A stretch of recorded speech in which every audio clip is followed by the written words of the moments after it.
విశాఖలో YCP MLC వరద కళ్యాణి మాట్లాడుతున్నారు. ఇప్పుడు లైవ్ చూద్దాం. తప్పుడు పనులైనా మహిళల మీద ఎలాంటి అఘాయిత్యాలైనా చేయొచ్చు అనేసి ఈ రాష్ట్రంలో ఉన్న దుర్మార్గులు విజృంభించి ముఖ్యంగా తెలుగుదేశం పార్టీ నాయకుల సపోర్ట్తో ఇలాంటి సంఘటనలు రిపీట్ అవుతూ ఉన్నాయి. ఈ కాకినాడ జీజీహెచ్ లో జరిగిన విషయంకైతే ఖచ్చితంగా చర్యలు తీసుకోవాల్సిన అవసరం ఉంది. ఆ దుర్మార్గులకి కఠినంగా శిక్షించాలి. 24 గంటల్లో A1 గా ఉన్న ఆ వ్యక్తిని పట్టుకొని శిక్షించాల్సిన అవసరం ఈ ప్రభుత్వం మీద ఉంది.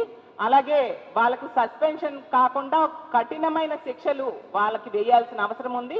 అలాగే తీసుకుంటే గతంలో జగన్మోహన్ రెడ్డి గారు ఏ విధంగా అయితే ఇలాంటి సంఘటనలు జరిగిన వెంటనే త్వరగా ఆ ప్రాసెస్ విచారణ జరిగేట్టుగా చేయడానికి ఎన్నో తీసుకురావడం జరిగింది. ఫాస్ట్ ట్రాక్ కోర్టులు తీసుకురావడం జరిగింది. ఇలా ఎన్నో చర్యలు తీసుకున్నారు.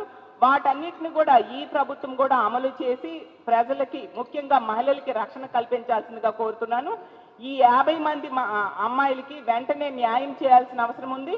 ముఖ్యంగా హోమ్ మినిస్టర్ గారు ఇప్పటికైనా స్పందించండి అమ్మా.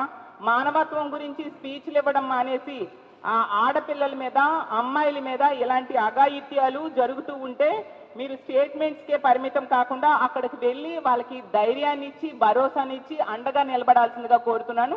ఎప్పటికైనా ఇలాంటి పనులు చేసే వాళ్ళకి ఈ ప్రభుత్వం కఠినంగా శిక్షించాలి. ముఖ్యంగా పవన్ కళ్యాణ్ గారు తన సొంత జిల్లాలో ఎలాంటి సంఘటన జరిగినా తాట తీయకుండా కామ్గా కూర్చోవడం ఎంతవరకు సమంజసం? ఖచ్చితంగా కఠిన చర్యలు తీసుకోవాల్సిందిగా ప్రభుత్వాన్ని డిమాండ్ చేస్తూ సెలవు తీసుకుంటున్నాను.